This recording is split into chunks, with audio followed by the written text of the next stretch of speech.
Hi, coincidence lang na suot kong NSTP shirt. Nakasya ko pa, second year college ko pa tong shirt. At dumating today ang isang book package galing kay Sir Edgar Samar. Kasalukuyang outgoing chair ng kagawaran ng Filipino at nag-order ako ng mga books niya. Tapos pina-ship dito sa akin. And we have this. 70 patnubay sa paglikha ng palagiang panahon. At may dedics pa. Yan. At hindi mabilang na bukal ng pag-asa para sa araw-araw nating pagbangon. Post nyo na lang kung gusto nyo basahin. At meron tayong ito ulit. Walang diwata ng pagkahulog, teorya ng unang panahon at sa kasunod ng 909. So mga dedics ulit.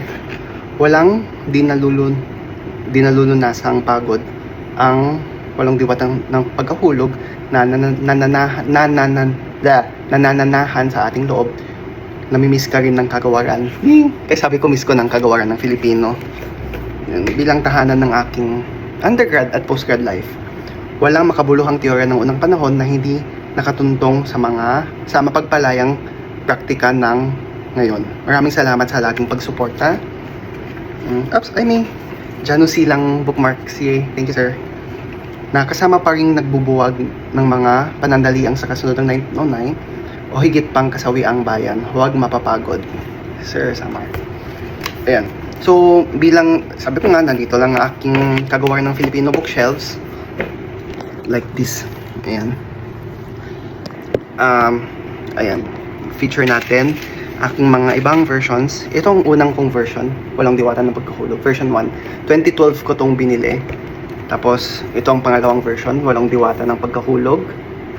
Tapos, last time binili ko din tong box set. So, yun ulit. Oops, sorry. Walang diwata ng pagkahulog. At, walang diwata ng pagkahulog. So, meron na akong 4 na versions ng walang diwata ng pagkahulog. Huwag niyo ako tanungin bakit.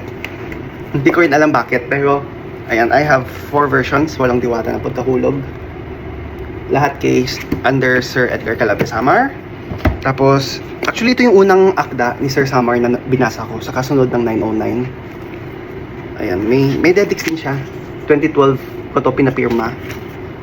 Naway yung masumpungan sa kasunod ng 909 sa laksang katanungan. Laging pasasalamat. Siya. Na, yun din. Second version at third version. So, meron ako tatlong versions ng sa kasunod ng 909.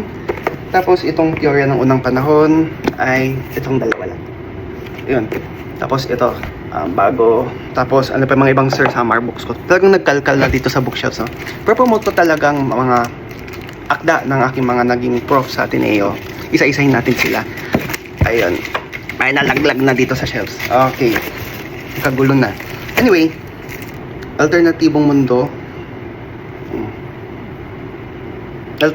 Alternatibo sa alternatibong mundo. Ayan. So, saan yung title page? Ayan. 2017. Pina-autograph. Diyan na silang 10th year anniversary. Tapos, diyan na silang, halos isang buhay pala to.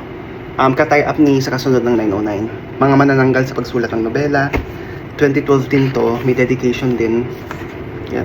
Na sana'y malubos ang pangako ng halos isang buhay ng bawat nating pag-iral.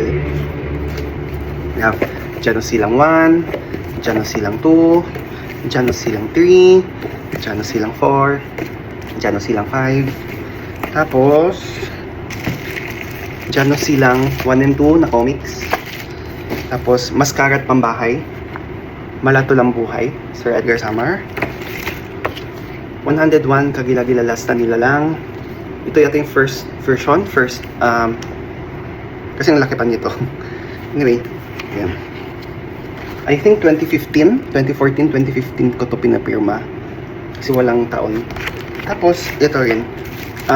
Sa Adarna, 35 kwentong klasiko. Pero kasi kasama dito yung uwi ng nanay kong si Darna, which pinabasa sa amin dati nung sa Phil 11 ni Dr. Gary De Villes. Doon ko una na-encounter ang akda ni Sir Egay Samar. Na parang from then on, naging curious na ako sa iba pa niyang mga akda. Which led me nung first year, itong uwi ng nanay kong si Darna.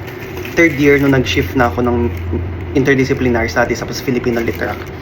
doon ko third year ko nabili sa kasunod ng 909 Walang Diwata ng Pagkahulog at Halos Isang Buhay. 2012 ko to binili. Yun lang. Maraming salamat. Support local author, support Filipino literature.